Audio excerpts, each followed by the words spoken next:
Hey, everybody. Welcome to another exciting episode of Clinic Gym Radio. I am your host, Dr. Josh Satterlee, and I'm joined today by the biggest brain in all of sports and strength and conditioning, Ben Lee. How are you, Ben?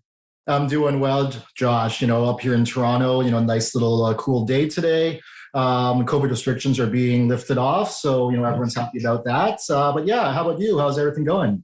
I'm good. I'm over here in Las Vegas, and yesterday was 115. So I think we took any exposed coronaviruses and just burned them in the pits of hell with how hot it's been over the last 5 days. So we're essentially operating in a sterile environment just from the heat, I think. Anyways, Ben, I'm excited to have you on today and talk about your product, which is Fortius Labs. You approached me a couple months ago and shared it, and it certainly has gone through some incredible updates and whatnot. But before we get to that, let's tell everybody a little bit about like your background and how you got into what I'm going to just loosely call movement analysis.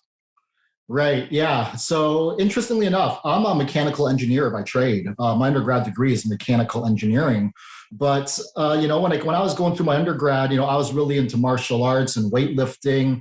And I never put two and two together that the stuff I was learning in my dynamics and statics classes could be directly applied into, how do I lift more weights or throw a harder kick or things like that. And oddly enough, back when I was in fourth year, I used to read a lot of like old school websites, Elite FTS, T Nation and whatnot.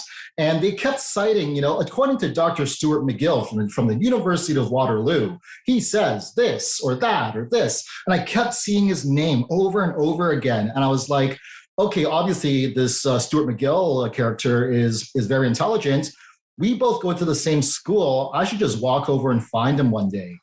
And that's exactly what I did. I just, got up one day, in my fourth year when classes started to get a bit lighter. I just walked over to the kin building, never been in there in my life before, walked in and knocked on his door. And we ended up having like a 1 or 2 hour discussion on lifting, because I was super into like the West Side, conjugate method style lifting at the time.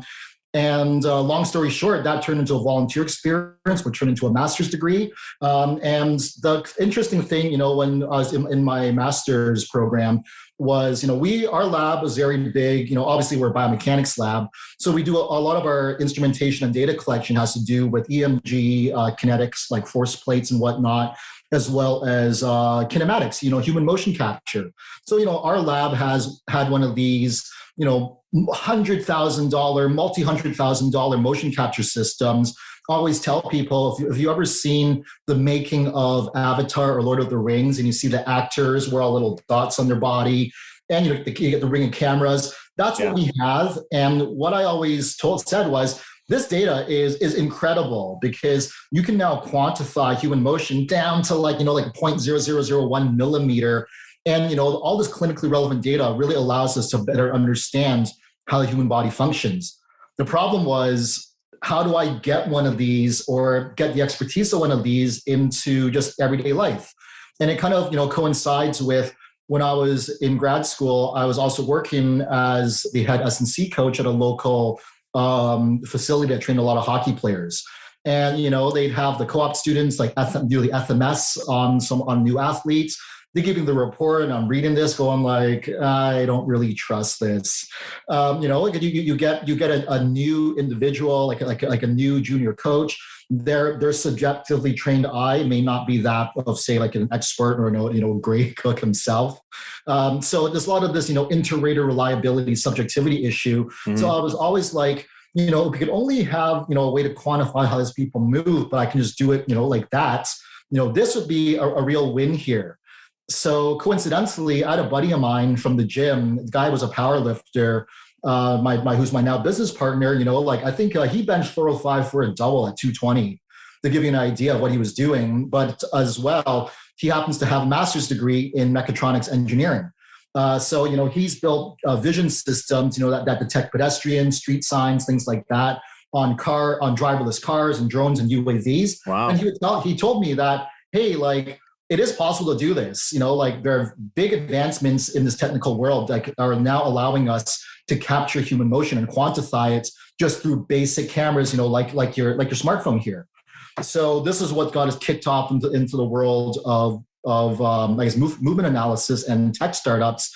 And that was, the origin story of Fortius Health, taking these two fields of, Fortius Labs rather, of taking these two fields of computer vision engineering, taking that hardcore biomechanical data into how can I make the lives and the processes so much easier for S&C coaches, personal trainers, gym owners, things of that nature. Yeah. So for my listeners, so that if somebody hasn't seen your website, basically what an individual will do, and correct me after this if I'm wrong, but you could film one of your clients with something as simple as your iPhone, an iPad, anything that decent camera. And by the way, your iPhone, for those listening, has a better camera than almost anything else that you could afford to freaking own these days, right? So I film that, and then it can basically track the excursion, the range of motion of every major joint, and then it can compare those against normative values and say like, hey, this left shoulder is not flexing as much, or that right knee is not extending as much, blah, blah, blah, blah, blah. And then based upon that, make recommendations for what I would say rehab and or training based on what they are not able to do or they are able to do. Yeah, you have a good capture of it there. You hit the nail exactly on the head. Great job from getting all that just from that little video. Yeah.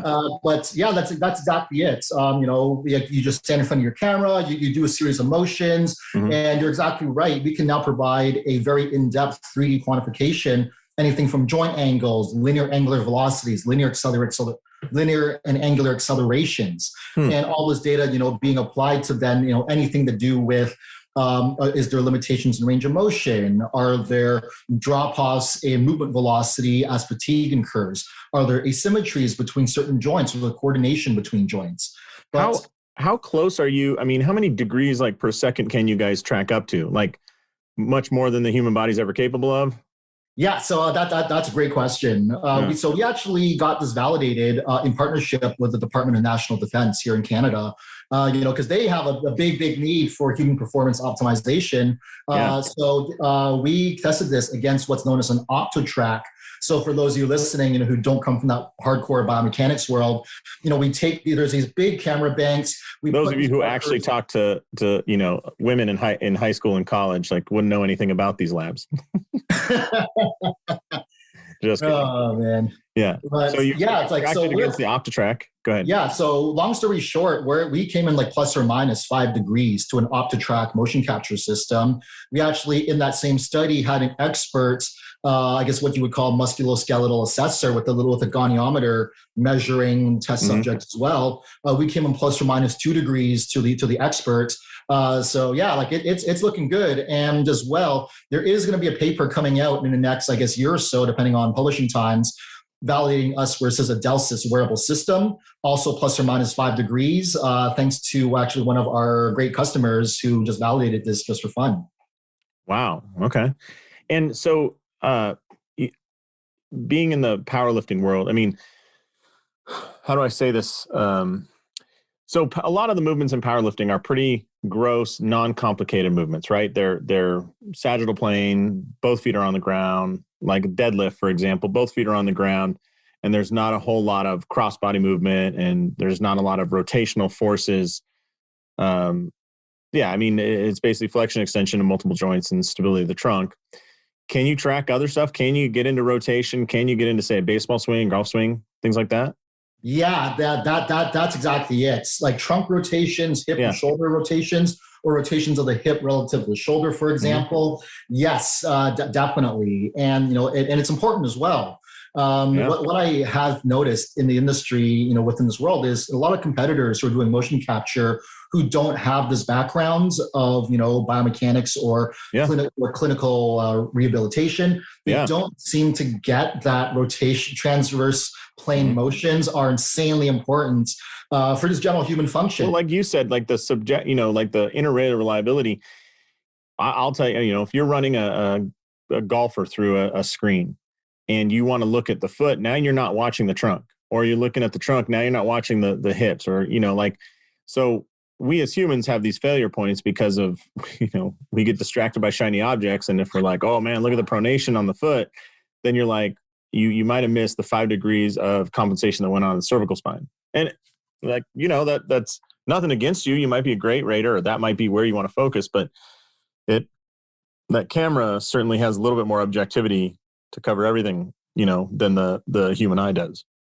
Yeah, exactly. I can give you a case study of that from one of my own personal clients. So, like outside of developing and selling the software, to gyms and other businesses, as a proof of concept to show trainers, hey, you can make money just doing pure online work. And here's an example of how much money we made doing this is that I take my own personal clients, we have our own outbound marketing campaigns, our social media platforms and whatnot.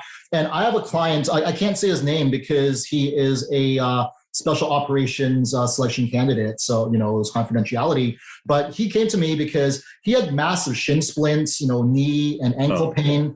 And he said that, he saw, a bunch of chiros, physios, sports med doctors for 6 months. And they were saying, oh, this is a hip problem, or this is a bit of a knee instability problem. Here's some, terminal knee extensions to do.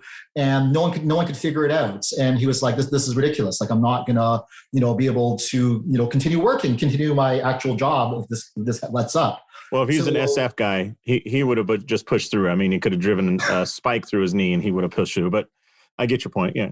Yeah. Like when push comes to shove, they'll saw their own limbs off in order to win resistance. Beat you with it. I will win this fight. Yeah.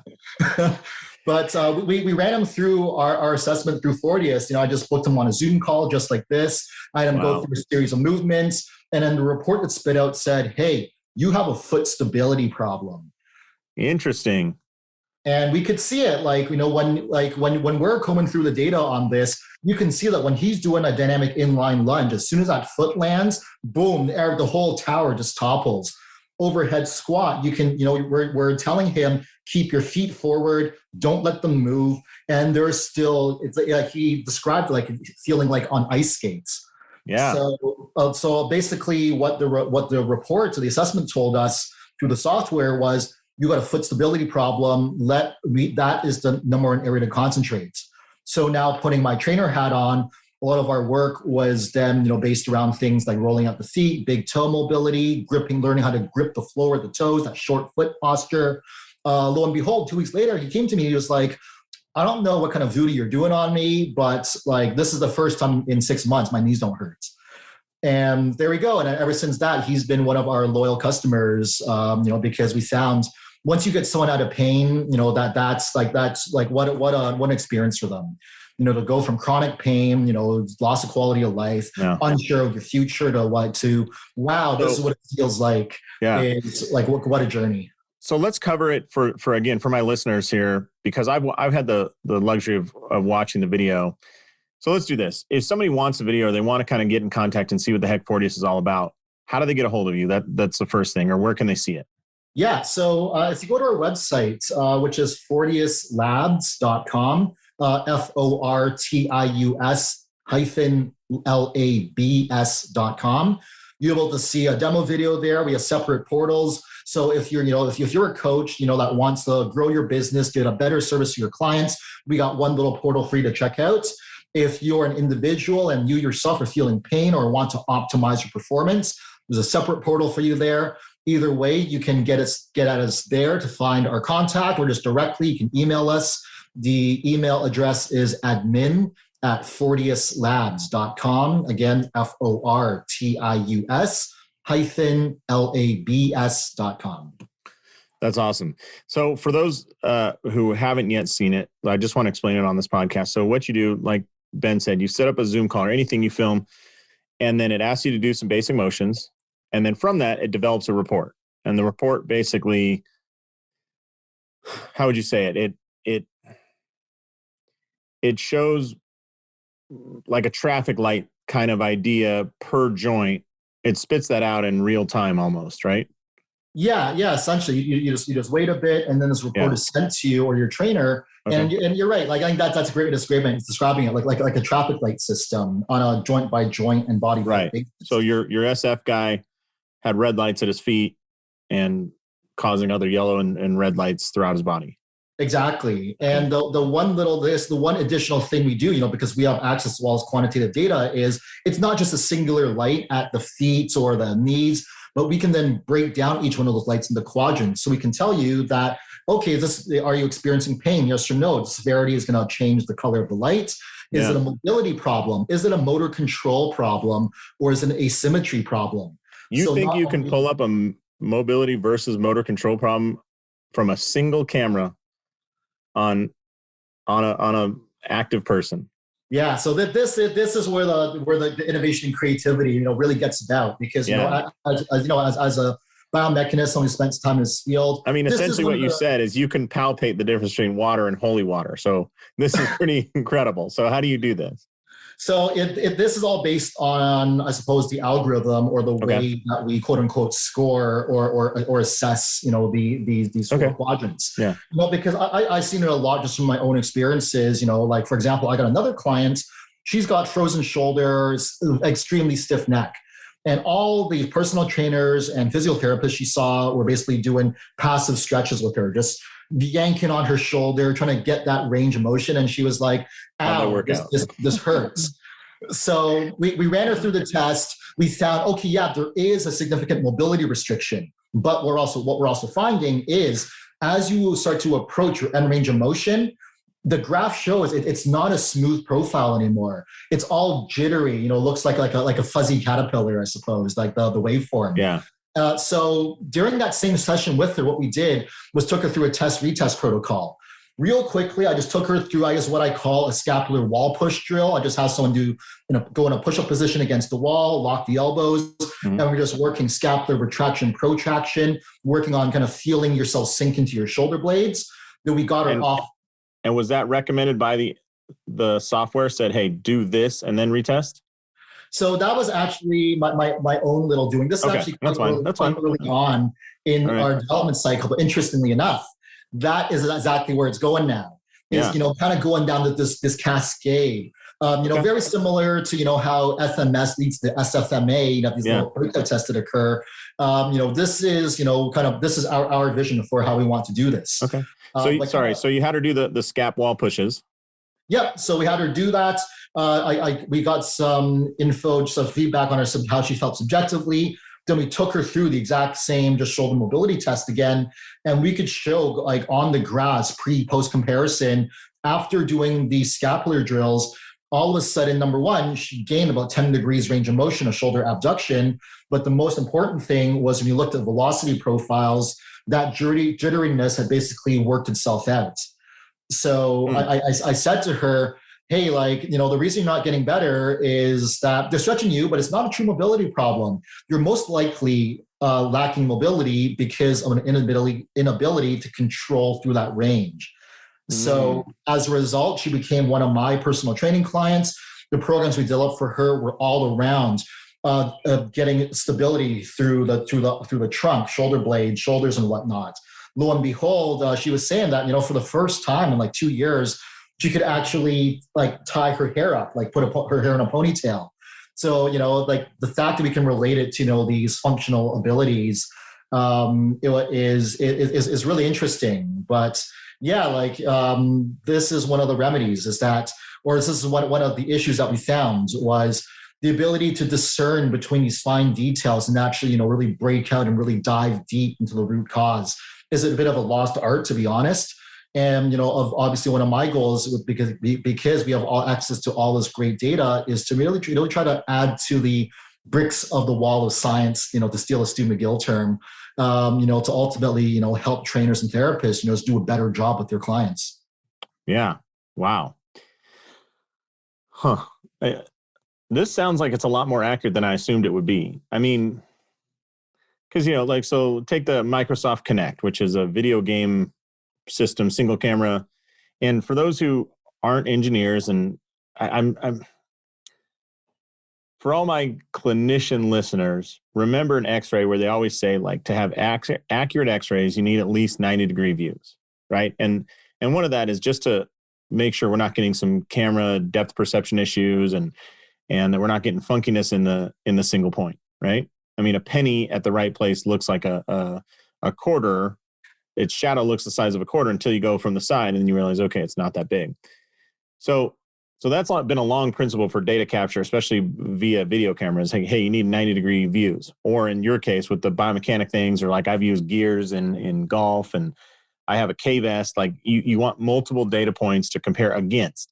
So the idea of just going to a single capture device on a single plane in a single point, aka your single iPhone sitting there, not having to set up another iPhone 90 degrees the other way, is a hurdle that I hope everybody appreciates that you guys got over. And, who really pushed that forward early on was Microsoft with the Kinect. Like, hey, like you could use the single camera and it's funny when, it's always funny to me when technology takes a leap based upon a certain market. And it's like, hey, you could put a single camera system in every biomechanics lab in the world. And they're like, meh. All right, you could use a single camera system to go in the house of every kid on earth. We're in, let's build it. And it's like, so, but even the Kinect, I mean, it's pretty old technology now, but even when it first came out, you could trick it a lot. Like it was pretty good. It was amazing for its time, but it was nowhere near your expectation of, say, your system that you guys were using, multi-camera reflectors, like dots and all that stuff. Like you could never make a movie with it, right? But it was fun. It was useful. So is it just an advancement in technology? How the hell did you guys get to the point where you could reliably say, hey, this single camera is damn accurate? I'm trying to word this in a way that doesn't reveal any of our proprietary. That's fine. Yeah. But you're working with, if you're working with Stu McGill, he's not going to put up with like plus or minus 20 degrees, right? That's a useless product at that point. Yeah. Right? It just is like, hey, for what we're doing, it's not enough.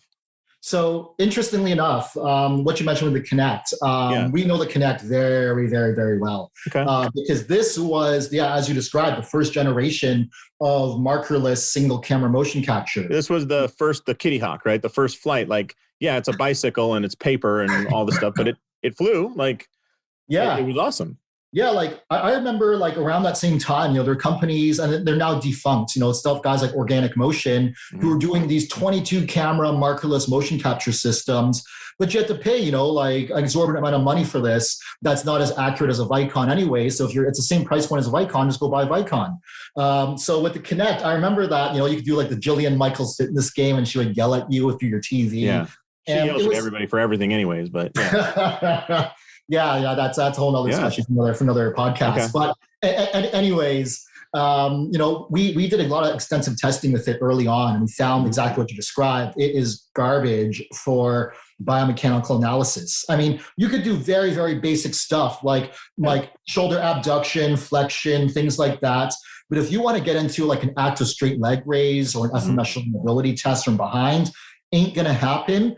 And this is all because the Kinect is predicated on what you would call, and it's a very loaded term these days, machine learning technology. So what that means is a bunch of eggheads, I think it was over at MIT or one of the technical schools in the US, they were, basically Microsoft bought their technology and they trained this algorithm to look at, someone, is facing towards the camera, moving primarily the upper body. So this is why a lot of Kinect video games need you to be looking forward within a 5-meter field of view. Otherwise, it's going to break. Yeah. So interestingly enough, in the past few years, the world of artificial intelligence has really exploded by leaps and bounds. Processing power, when it comes to, we'll say leave it at processing power, and the cost to operate, have really been driven thanks to a lot of other tech, basic tech companies that are, working the world. Yeah. You look at my iPhone.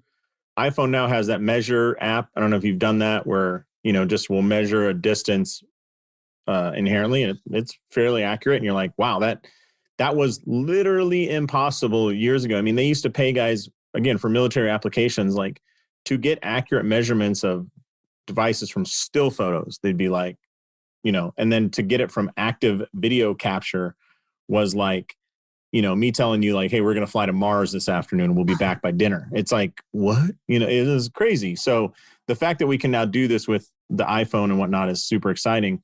So man, Ben, I got to say, like, I hope everybody listening realizes how far ahead you guys are, because, one of the things I think that's really, in my sense of putting this all together clinically, and I'm not saying I'm an expert, I've just dabbled in motion capture. I've dabbled in 3D biomechanics. When I was in college, I was up at Montana State, and we were analyzing, doing video camera capture of the axle in figure skating. And I've told this story before, but the funniest thing was we had all the little reflector discs, they're like the size of a quarter reflectors on these athletes, and they were prepping for the Salt Lake City Winter Olympics. So that was, 1,000 years ago now. Anyways, I remember one woman, she went to do an axle, which is like a spin off the ice, and she comes down, she fell, and we have it on video camera. And basically my job was, I was the little lackey in the lab. So my job was to all the extra B-roll footage that missed the marker or whatever, I had to digitize it with the mouse. And it was so long ago, those people are over the age of like 40 will remember this. Mice used to have a roller ball in them. And I remember so many times our roller ball would get stuck, and you'd have to bang it on the table and all this stuff. Anyway, so this woman goes to perform an axle, falls on the ice and falls pretty hard. And she stands up and she reaches down under her leotard and grabs one of those discs. It's like, it's these goddamn markers, and threw it on the ice. I was like, yes, the 0.0000002 ounces that marker weighed definitely threw you off. But anyways, at that time we were trying to find cameras that could sustain 60 frames per second for multiple angles and track, and that was our hurdle, because everything filmed at 30 frames per second, which wouldn't give us accurate data. So to see it come along to this idea of like in your pocket, you can put this thing that's doing what it took us a lab full of people to do is unbelievable. So anyways, once again, share your website so people can check this out, because I think this is pretty hot. Yeah, thanks. Our website is FortiusLabs.com, FortiusLabs.com. And yeah, we got a demo right there. You can check it out. But yeah, smartphone-based smartless motion capture, this is really opening doors, answering, really adding, again, to use that Stu McGill term, bricks to the wall of science. Yeah. I still recall, one of the PhDs in our lab at the time when I was still working with Stu was, one of his comments was, the minute you bring a test subject into your lab, you've lost a significant or substantial amount of context specificity to what you're trying to test for, because you're no longer in real environments. The guy's wearing all these markers on them. They've got the EMG electrodes. He knows the cameras are watching him, so they're going to, clean everything up, for lack of a better term. So immediately, this no longer becomes applicable to applying what you just studied into, firefighters, factory workers, MMA fighters, what have you. Yeah. Yeah, I think I work in the world of golf a lot. And once you get into a 3D motion capture lab and it's like, hey, we're on perfectly flat ground with a very consistent grass that's fake, but it's very consistent. We know what we're hitting to. There's no wind. There's no sun in your eyes. You're stone cold sober, which for most golfers is not a condition specific, and it's like your buddies aren't watching. And it's like, is this really capturing what we're looking for? But I agree. But what I was going to say earlier is I remember going to a seminar one time and it said, chiropractors that shoot x-rays on every new patient visit typically make 40% more than those who don't, 40% more in a year. And when you look at it, why is that? We know that the usefulness of x-ray is not very high, especially initial visit. They shouldn't be used as a screening tool, right? But why is that? And I think it comes back to this idea of psychologically, humans want an objective person in the room, an objective source of data in the room. And you just have a conversation around it. So many times people put up x-rays and point to gray spots and white spots and say, oh, this could be the source of your pain, or that could be, or do you see how these two things are lined up? Now, they could be totally lying through their teeth. I hope they're not, but they could be, and probably get about the same results, right? Because inherently as humans, we believe, oh, that data is objective. That's not Dr. Lee's opinion. That's just how it is. And then MRIs are even a higher level of that and take a little bit more skill. And I've seen that if we can this is how I always say it. If I analyze a golfer, I would say that 70% of the time, they're going to buy a package from me. Like if I just go through the analysis process and I show graphs and circles, if I bring their coach in the room and their coach supports what I say, that's like 99% that they're going to grab it. And I wonder, is that just because they look at their coach as like an objective measure and say, if they're saying it's okay, then in fact, I do have these issues going on. And I look at it with this software, with an iPhone and your software, I can offer that quote X-ray or MRI of movement, which we know has been impossible at this point. So MRI of movement with objective data present it to the client and say, here's our plan, blah, blah. Now, that doesn't mean that you don't have to be an expert, right? Like, I hope everybody's not listening to, oh, this is going to replace chiropractic. This is going to replace personal training. You still have to, I can tell you from 3D motion capture, it doesn't make the job any easier. It just makes it better informed. You still have to be an expert. In fact, you have to be better, because now that computer is going to judge you and your interventions as well. So like that time you did the, wall push-ups with that woman to get effect, there was a good chance that didn't work. And you got to know where to go from there. And that's what also makes it kind of exciting to use these data capture technologies, because it's like, you think you're good at intervention? Step up, pal. Like, we're going to prove real quick if what you think works. And I can just tell you, like, putting 3D capture equipment on a golfer, if their coach is there, most of the time that goes really well. I've seen it where the you have to be gentle in how you say it, because a lot of times the instructor will say something that just doesn't match up with what you're objectively seeing. Like, oh, they're rotating right. And you're like, actually, the sensors clearly say we're going left. And you have to be delicate about those conversations, but they do occur because there is that, like, subjectiveness of our eyeballs, Yeah, Anyway, yeah. that was my long rant about how awesome this is. Thank you. I appreciate your kind words. And you brought up a really good point I want to really reiterate, which is artificial intelligence is not going to replace anyone within our lifetimes. Ain't going to happen because the way we look at it is AI is here to enhance the human. This is just a little add-on to make you, whether you're a clinician, you look at other types of AI, which do natural language processing to help, say, document word redaction for lawyers. You look at other types of AI, for like, what's another example I can give? Like driverless cars, we'll say. Yeah. Driverless cars, a bit of a stretch there, but still not going to replace a human driver, right, no matter what, Elon Musk or Jeff Bezos want to tell you. Yeah. But it's like an 80-20 thing, right? It'll replace, say, 80%. You could do 80% of the driving, but when it gets into very technical aspects, unstable surfaces, or like, I would imagine that we'll still have humans when we get to things like cars needing to be parked in a certain format or a certain place at a dock, or loading on a truck, or, in a movie scene or something like that, where you need interpretation of data, not just straight lines and circles. And AI is really good at lines and circles, and it's getting better at interpretation, but it's not there yet, we'll just say. Yeah, like, a great example of this is, you ever use Google Maps in a parking lot before?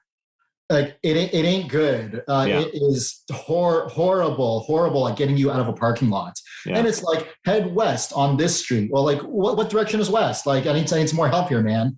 So, and it's the computer's thinking everybody knows where west is. I have data points right now, and you're like, I don't.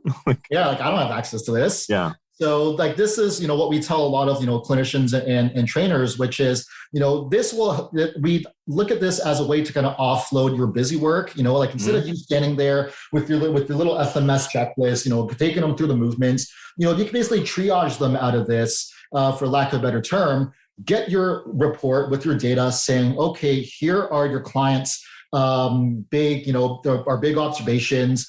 Here are the exercises we'd recommend maybe hold off for now because they're too limited, but here are exercises we would recommend that you do in order to help improve upon the limitations that we found. Mm-hmm. So we look at this as, it's not just, trying to improve your quality, but also trying to, free up your most precious asset, which is time. Yeah. Well, and the other thing is, like, you guys aren't, I'm going to guess, but you're certainly not saying don't step back and reanalyze a joint. If you think it is a motor control issue, not a mobility issue, like, grab it and passively move it. Like, and like, that's just part of the part of like I've done that with my 3D motion. When I'm like, that doesn't make any sense, I will physically grab the sensor and I'll move it in a known direction and say, is it the sensor or is it this player?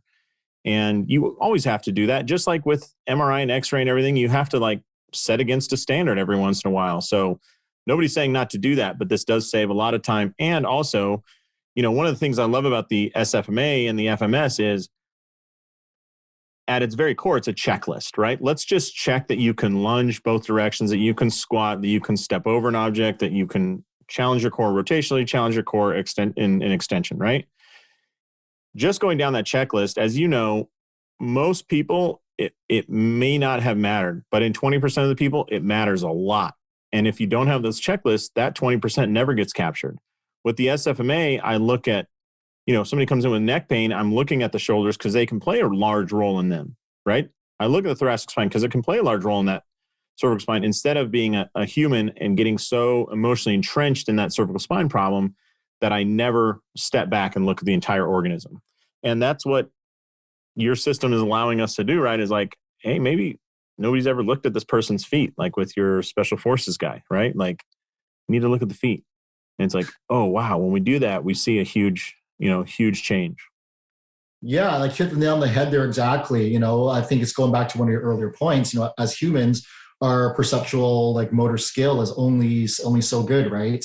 Yeah. But I reckon if I can give you like a total, the full body picture of here's what's going on, it can really start to connect the dots, so to speak. Kind of putting my engineer's hat back on. One thing that kind of blew my mind when I first learned it, back in the third year of school, was the idea of kinetic linkages and how motion in one joint may affect motion of another joint. I mean, you see this in mechanical examples. The piston of a car engine is the perfect example. The crankshaft is a pure rotational kinetic motion, but you got the piston attached to that, and that rotation is now driving a linear motion. Just like how rotation of the shoulder joint is going to drive linear translation of the fist if you're going to punch someone in the face, for example. But going back one step further to what you just said was, when we're so entrenched in just looking at one specific part of the body, it takes away from that idea of, the body is a holistic sum of these kinetic linkages. Okay. So by drawing connections, our AI showed that, okay, this fellow, when he's doing his dynamic lunge, his trunk is all over the place. But it would be remiss of me to call that a trunk instability problem if I could connect the dots to show that, okay, well, the hips, knees, and ankles are all over the place as well. So maybe those have something to do with his trunk instability. Interesting. That's okay. Adding that little. Let me take a break real quick, but I'm gonna do a little sponsorship live read here. But also, Ben, I do want to cover one other aspect, because we're talking about the analysis mostly, but you do offer interventions like exercises based on what the movement is, right? So after this, I just want to brush over those so people realize, hey, it's going to spit out a list of recommendations to give you a starting point. We still got to apply it, wear our clinical hat and go, hey, is this really the right approach? But again, I think that's because if the computer brings up an intervention that you never even thought of, hopefully you go, ooh, that could refine my model here, So real quick, I want to say that this podcast is sponsored by Clinic Gym Connect. Clinic Gym Connect is an amazing software in itself, and it really helps with client communication. There is no replacement for clear, concise communication in the clinical setting. Without it, I think it's one of the pillars of, you got to have great diagnosis, you have great treatment, you got to have great communication. And if you're lacking communication, the other two sometimes are not nearly as effective. So Clinic Gym Connect allows us to connect with our clients in the way that they talk to everybody in their life, which is through text messaging. Stop with the emails, people. You don't email your mom to say, I love you. Don't email your patients to send information, collect information. Treat them like they treat everybody in their life, which is through text messaging. So it allows you to do text messaging. And because we do text messaging, we can text out requests for Google reviews. We can test out or send appointment confirmations. We can send surveys to collect more information about them, and a whole host of other ways we can collect information to expand your business, your office, and start connecting with people, which is one pillar of a great business. So if you're interested, check out clinicgymconnect.com. Again, clinicgymconnect.com, or hit me up and ask for a demo. I'd be happy to give you a demo of our software and show you how awesome it is. So with that, back to Ben. So Ben, interventions, what do you guys got? Yeah, so as of right now, all of our recommendations are in a form of basically exercises and movements. I really like the approach that guys like yourself, Craig Liebenson really take, which is the idea of you don't want to scare your clients into, not moving and not doing stuff. Mm-hmm.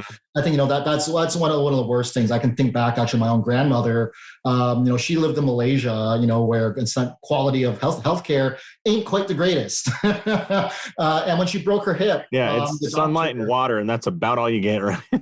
Basically. And, she broke her hip, and the doctor was like, all right, well, just stay in bed. Here's some painkillers. Hopefully this thing just goes away. And, that's what led to her downfall, unfortunately.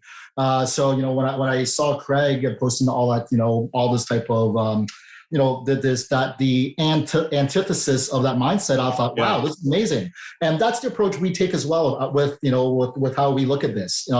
In fact, this was actually one of the topics related to the topic of my master's thesis, which was then converted into one of the chapters in Craig's textbook in rehabilitation of the spine, chapter 19, actually, the quote unquote periodization of a torso stabilization program, something. It's a bit of a long title, but basically, how can we use exercise to enhance spinal stability?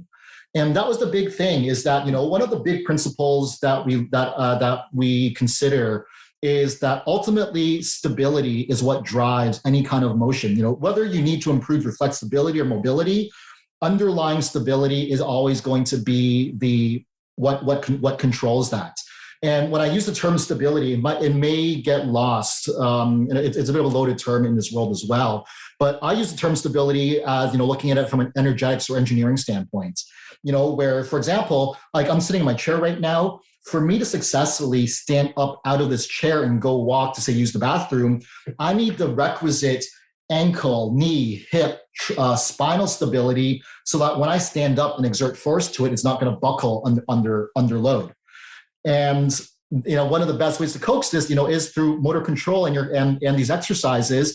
So what we offer in our suggestions are just a giant repository of exercises that are customized to the conditions, that are the issues that are found.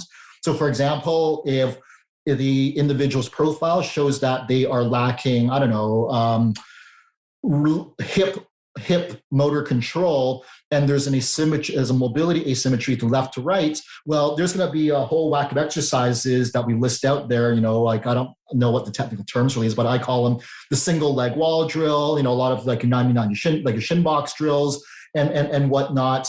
But the idea is we're creating this graded progression of, families of exercises, so that when the individual or the client undergoes a reassessment, it can say, okay, well, based on this assessment compared to the last one, your total body score improved by 15%, and your hip mobility increased by 22% or something like that. Yeah. So based on those findings, we now recommend that you upgrade this hip exercise into the next iteration of the hip exercise.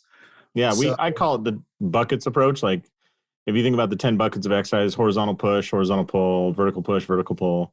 And then I love the idea. I just actually gave a presentation for a conference called Access, all about organizing all these. Because I think to be a great clinician or great trainer, you got to have an encyclopedia of exercise. But that's like graduating high school, I'll say, is just learning a bunch of exercise. What actually is the collegiate level, I think, is organizing and then putting them into those buckets. So these are all, say, squatting pattern or single leg deadlift exercises that they're, the essence of these, and then organizing them into, like you said, graded progression. Like, hey, now that Ben's excellent at this for 12 reps, let's bump him up to this next exercise. And we're only going to go 8 reps, but it's a much more challenging exercise, blah, blah, blah. And then if you can compare that against what you're trying to go for, I think that's when you become a master level trainer. Yeah, I really like that term you use, buckets. It reminds me of my own therapist, and shout outs to my chiropractor, Dr. Don Ray Wan at Trinity Health Collective, Brampton, Muay Thai. It's a long story. I've torn both my quad tendons, my triceps, and my rotator cuff, and it's a whole whack of issues. But the way even, that we approach my own therapy is what we call base positions. Mm-hmm. And, like, how competent are you, for example, at getting up from supine lying, prone lying, squatting, lunging, all these, the buckets you described. Yeah. Same thing, just different description. But it's interestingly enough, what you described as well, this idea of graded progression, that's actually what motivated my entire master's thesis in the idea of a quote unquote periodization of rehab exercises. Because, when I was doing my lit review, I said to Stu that, hey, like, one thing I'm noticing is that, they're running people through these 8, 12, 16-week intervention programs. And they're doing the same damn exercises every day with zero progression, no change in the set rep scheme, intensity, right, loading, type of exercise. And it's like, oh, well. And no assessment of their baseline. Like, I always laugh at these interventions like, oh, we had them do, whatever, a 1-minute plank. Well, what if that dude came in and he could already do a 2-minute plank? And that's part of the problem. Like, you doing a 1-minute plank is not an intervention at that point. It's a day off. Yeah, like you end up just detraining the guy, and you start to wonder. And when you write your results, it's like, well, the group that did the 1-minute planks actually got worse. So therefore, planks do not help with trunk core endurance. And it's like, great. Well, this is a completely flawed study to begin with, right, which something I got to rant about for a second here, because especially with COVID recently, I've noticed a lot of so-called people in the fitness industry will denote themselves infectious disease experts now, and they'll I love the term, do your research, you sheep. And it gets down just scientific literacy, and like this is why I'm a big proponent of teaching everyone just how to read a paper. How do you discern them? How do you discern the methods? How do you hone your bullshit detector so you're not being taken by some quack try to sell you some snake oil, to prevent COVID, or fix, or put on some magic balm to fix your low back. But we see it all the time in like exercise for rehab. Like they're like, oh, exercise was equivocal for these patients who also experienced headaches or neck pain and so neck pain clearly benefits from exercise. Neck pain and headaches, questionable, right? And then you go, well, what were the exercises? And you look and you're like, dude, it's like doing heavy barbell shrugs and then saying, yeah, their neck was still tight. Like, no shit, Sherlock. You're like, look at the methods, please. Anyways. Yeah, I mean, papers can reveal so much more than the abstract ever. It's really like watching the trailer of a movie versus reading the Lord of the Rings. Watching the trailer of that movie gives you base level insight. But again, going back to that time factor, I wish there was enough time to read all that research, and that's what all slows us down, right? Yeah, exactly. And, I really got to give more credit to Stu McGill here, because I spent a lot of time working under him. He taught a lot of courses I took. And two of the big things he taught us was when you're reading a paper, like understand like what you're reading here. Like you're not just reading this, trying to get data out of this, but as you described, looking to see like, are the methods valid for the populations I'm applying this to? What does this actually mean to the overall bigger picture of human health and performance? Like one of the complaints we have in the academic world is, the concept of a least publishable unit, LPU, which is that some egghead in a lab wants to get his reputation up, so he's got to publish papers. So they just do a bunch of, they break apart their studies into what they consider a least publishable unit, basically enough science to get to that shows statistical significance to get it published in some journal so they can add it to their CV. And unfortunately, this does like a big disservice. So, when we're looking at a lot of these papers, it's often like, what does this actually mean to the general public, or to someone with low back pain, or wants to be a better athlete? Yeah. So that's one of the big things. But like just going back to one of the points you mentioned before about when you were in school and you're putting like the little reflective discs on the figure skaters.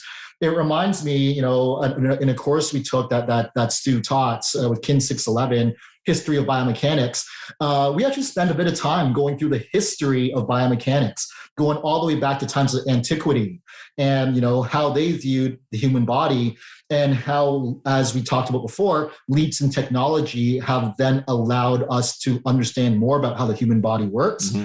If you look at it, even going back to say the Middle Ages, when religion, really ran supreme over how people do things, it was considered, I guess, like a sacrilege or a sin to actually cut open a body and desecrate it after it dies. So then the ability, to actually study the human anatomy is just non-existent. So they had all these crazy theories about, do you have too many ghosts in your bones? This is why you're sick.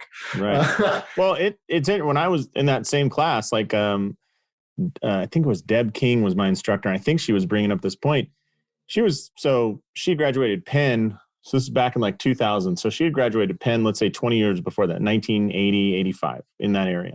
Well, we were just coming out of the Cold War, right? And she brought up an interesting point that during the Cold War and especially when communism was reigning supreme in the USSR, one of their scientific tenets of human research would not pass the IRB standards for the United States or Canada, which is you don't know what maximum is until, like, you don't know how close to the edge of the Grand Canyon you can get until you fall off. And until you do, you're not getting there. So she showed us this paper where it'd been translated from Russian. It was like published in like 1967 or something. And it was about the depth jump. You know, the depth jump. So like jump off a 30-inch box, land, and jump onto so it was in meters. So it was like jump off a 1 meter box, land and jump onto a 0.5 meter box. So roughly 18 inches, right? So just picture in your mind an 18-inch high box. I mean, you guys use metric in Canada, right? So you'll understand this, but just get an idea. So then they said, okay, well, that's 1 meter. Let's go up to 2 meters, 3 meters, land, jump onto this 0.5 meter box. And if you look at the results table of all these quote unquote subjects, which I'm convinced were convicts, like they got a day off of prison for this, every single one of them was like this descending stair step of like the roughly DNF, like could not complete another round. And there's a notation she highlighted in there during the translation that says, at 5 meters, the subjects needed to be pushed to continue with the study.